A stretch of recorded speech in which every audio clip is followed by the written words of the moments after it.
What is up, YouTube, and welcome to this Army of Thieves no spoiler-free review. I will have my usual breakdown and Easter egg video on Friday after the movie drops, but I will today be talking about if the movie is good or not, and the question, do you need to see Army of the Dead before watching this Netflix flick?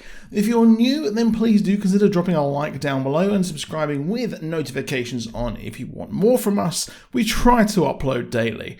Army of Thieves is the prequel to the Army of the Dead, the Zack Snyder return to the Dawn of the Dead world, which I absolutely adored. And I love how streamers are having these continuing franchises, with this expanding to an animated series next year called Army of the Dead Las Vegas, which gives us more details on the grizzled veterans of the Army of the Dead, as I always found it weird that we're joining this crew at their one last heist. I was initially apprehensive of a prequel to Army of the Dead that featured, well, no zombies, but I adored Army of the Dead, and Matthias did steal the show here in Army of the Dead, and returns here in Army of Thieves just as charming and eccentric as ever, and the actor even directed the movie, and Zack Snyder is simply given a story by credit. Now, full disclosure, I am a huge Zack Snyder fan, so I may be just a little bit biased there, so just wanted to present that to you. Now, it's a bold move to remove yourself so far from the zombie apocalypse concept which this franchise is built on, but there are actually small little connections as we see the early-ish days of the fall of Vegas in some news reports. But the primary story is Ludwig, or at least the origin of how he came to be who he was in Army of the Dead. What is so good about this movie is that it's actually the perfect lead-in to Army of the Dead, and you can watch either movie first. And having seen both, I think that watching this one is actually a better setup and lead-in, and sets up the motivations of the character, explaining why he's so eager to crack the Gotterdammerung safe. I've probably butchered that. Now, yes, we learn more about this legendary safe and the three others made by the safe maker Wagner, inspired by his namesake to make different safes based on the ring cycle. It's a very different kind of heist movie, and one that very much relies on its very merry band of misfits, just like Army of the Dead did, and is incredibly similar in theme. I know people who find zombie stuff stomach churning, and I'm pleased to say that, well, I can suggest this movie to them, as zombies really only appear in dreams and news reports. The misfits are highly entertaining, and Nathalie Emmanuel, probably butchered that name as well, is great as the glue that holds the thieves together on the heist of their lives, playing Gwendolyn. After being in Hollyoaks, Game of Thrones, and the Fast franchise, she expertly portrays the damaged female heist lady that isn't cliche or trying to be inadequately macho, which I find a lot of the time when the female lead in kind of crime movies like this. She simply acts as a reserved heist leader.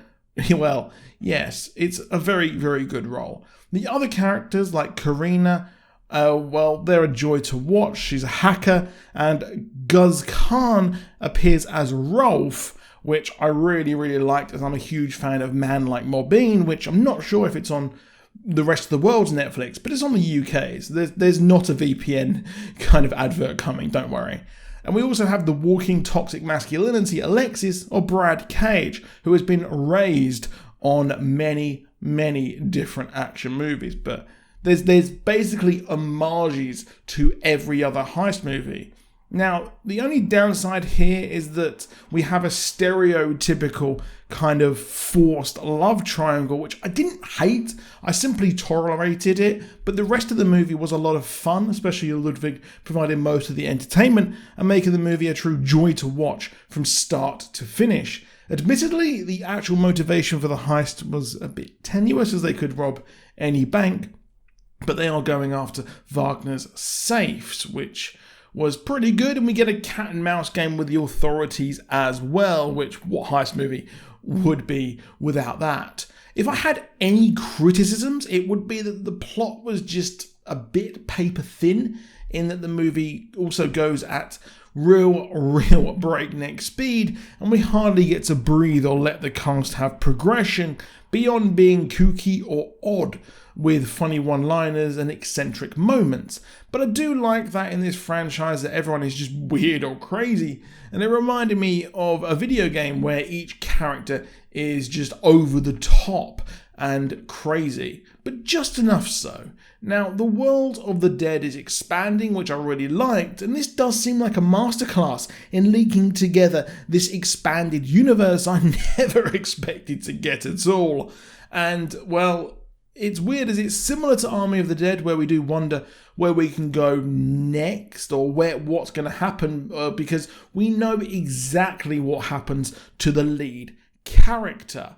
But we get more of these characters. While we know what happened to our main German guy, well, the Army of the Dead had some cool characters, but they kind of disappeared every 5 minutes in the movie, so we get more time to breathe and we get to continue to expand upon these characters.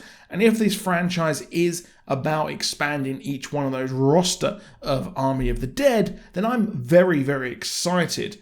There's just too many franchises that you see just don't work with an expanded universe. While the Witcher spin-off in my eyes was lackluster, and the franchise seems to only really work well with Henry Cavill's portrayal, this will also move into animation, something even the mighty MCU did stumble with during the What If series, so I will reserve my judgment until I've watched the whole thing.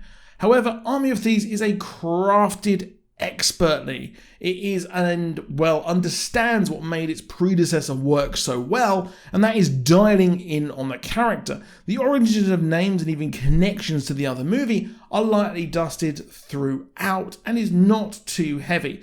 The two movies work in concert together, much like the safes of the movie, where Army of the Dead was a pastiche of every modern zombie movie.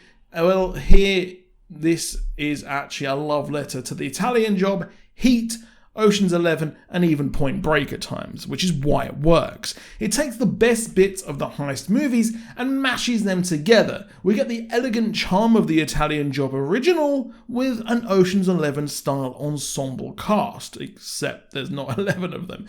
It's a fantastic entry, and I can easily see myself watching this again and again if I can pull myself away from yet another viewing of June, that is. If I had to give it a rating, I'd probably say 4 out of 5, but I don't like giving ratings because they're very incredibly arbitrary.